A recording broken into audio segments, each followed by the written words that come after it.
All right, it's called Carceral Realities. So, part 1, on being a card-carrying member of the intelligentsia, aka the academic industrial complex, or the master's house, the plantation, whatever. Okay. Counterfeit currency. I am made to be, wanting to rub and touch and pass through their hands. Me. The smooth skin color and only occasional moments of code switching have them twitching. Job well done, son, we got us a live one. Currency like well-fed young cows to slaughter. Currency as in pressed and stamped to barter. Currency like those precious 8 digits of someone's once youngest daughter. And currency is king. I am your king, king of margin land, destined to wind up cut up in someone's garbage can. King, keep inoculated with nation and God trick. King, contingently included when in need of groping native perspective, but counterfeit. And we so often forget, thinking only on the moments that they make us legit. Currency and counterfeit poised to fuck up their economy of bullshit, but disembodied by the abuse. Too legit to quit before realizing that they already beat you to it. Part 2, on becoming the new man of my dreams. And this requires me to sing, and I apologize for that.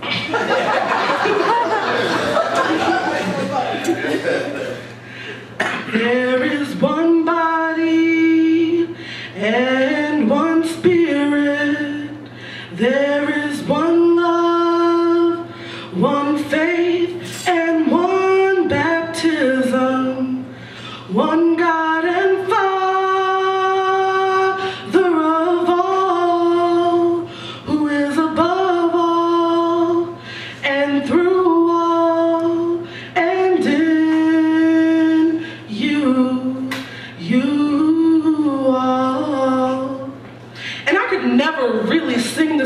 Really, like with my whole body and reckless abandon, with my hands and my fingers. The melody never slid down my back or made my shoulder blades pop. It only ever incited that sharp intake of breath that was necessary to carry out the full performance of being moved.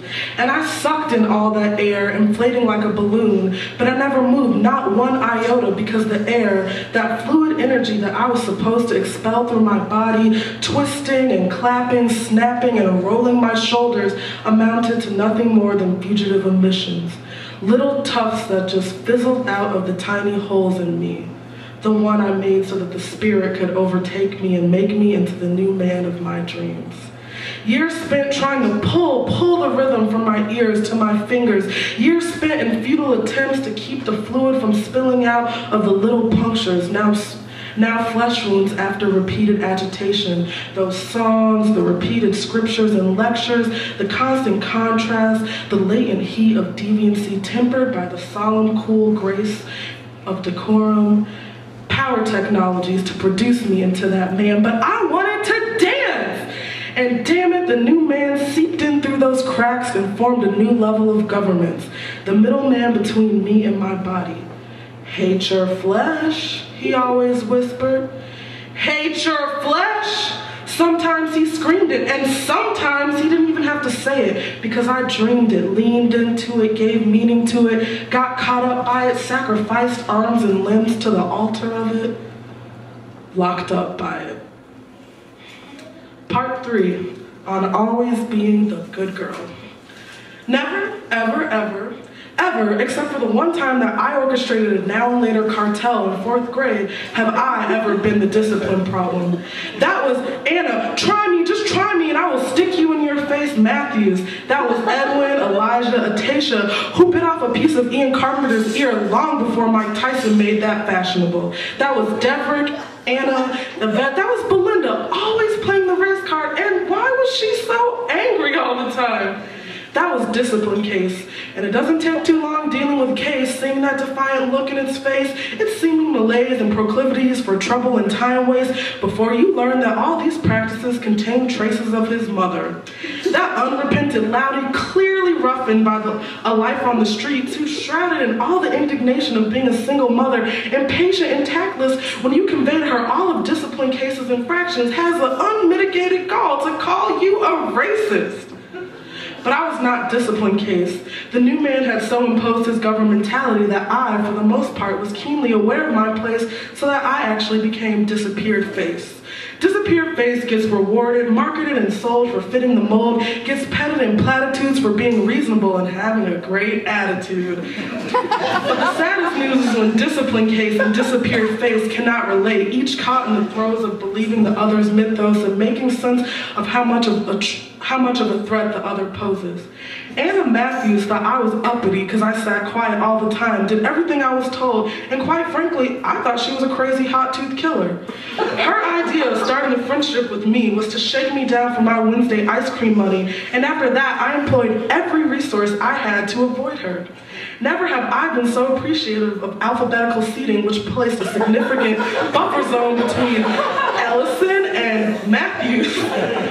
So I kept a very low profile while she got into daily shouting matches with our third grade teacher. Sometimes she would stand behind me in line and just poke me repeatedly. Treva, Treva, Treva, Treva, Treva, Treva, Treva, Treva, Treva. Yes, Anna, I know you want to buy me ice cream today.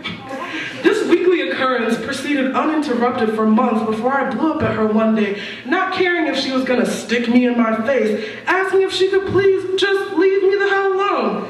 I don't know what finally compelled me to stand my ground with her. I think maybe my own foodiness and love for the small indulgence of overprocessed strawberry shortcake pressed into tiny little bars outran my fear of being pounded by Anna Matthews. But she didn't pound me. Instead, she gave a rueful laugh, and that was a strange and inexplicable beginning of our friendship. We were never friends in a TV special best friends forever kind of way, but we had a mutual understanding. Anna Matthews knew somehow, even in the third grade, way before I did, that my silence was unacceptable. Part 4 on I Too Used to Believe in the Nation State. I pledge allegiance to Father State and Mother Nation, to healthism and safe streets, deliver us from evil, for thine is the kingdom and the glory and the power to name and place our fears and to design technology to manage them forever and ever. Amen. Moses' mother, Yosheved, put him in a basket and dropped him in a canal. He was picked up by the Pharaoh's daughter and later went on to lead the Israelites into the land of milk and honey. Yosheved is celebrated for being a good and clever mother who saved her son from certain death. In 11th grade, a girl at my high school had a baby alone in secret and also dropped her baby in a canal, but it drowned and died. I wonder if she thought of Yosheved when she did it, if she thought the water would maybe save the child from certain deaths, some of which maybe she had already endured. In any case, the media did not credit her with Yosheved's cleverness or her compassion, and neither did I. To me, she was dirty and disturbed and serious need of the kind of care that clearly she wasn't getting at home. Inter parens patriae, the state as father, and I believed in it, and so did my mom and my dad and my best friends. That young black girl confined in this young black girl's other. I pledge allegiance to integration, knowing that sometimes I will have to keep still and quiet while you thrash. I'll stash my words while we beat the black off me, rinse and repeat, then lather me with alacrity. Part 5 on beats and rhymes. Hamdulillah Allah Jehovah, Yahweh Dios Ma'acha, Rastafari, fire, dance, sex, music, hip-hop is bigger than religion. Hip-hop is bigger than my nigga. Hip-hop is bigger than the government. This one is for Dilla. Hip-hop. This is for long nights and endings in stone clearly set. The hunger pains because the pablum never came correct. It left you empty, left me empty, and we ate it yet. Like sucker MCs spitting theses on our own selves as terror threat. For amnesia to reawaken muscle memories and fingers trained to stay clenched or hyperextended. Our beginnings never really ended. Locked up, fenced out, confined by the margins. We made the space to define ourselves without their jargon. We have raised our voices to sing a song we can dance to, damn it. We are in bloom and not just inside the womb. We are in bloom and not just to look cute and soon. Flash, this is for the hands.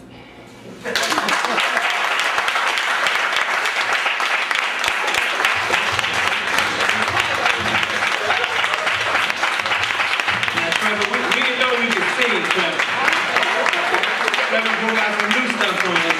We had no idea she could blow. Trying to act like she can't sing. Front.